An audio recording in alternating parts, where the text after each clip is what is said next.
This conflict is spilling over onto the streets of America. Tempers flaring in cities across the nation as pro-Israeli and pro-Palestinian supporters clash. Here in New York City, the two sides faced off against each other in front of the Israeli consulate. On this side, we have about 200 pro-Palestine protesters separated by this metal barricade right here and a row of police officers. Over here, we have an equal number of pro-Israeli protesters. Hate was on full display over the weekend. At a protest in Times Square, this guy displayed a swastika on his phone.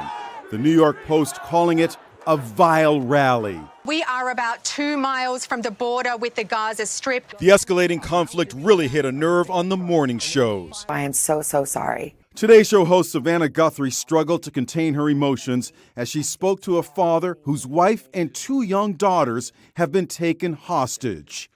Their capture caught on video. The terrorists bundled them into a trailer and drove them away.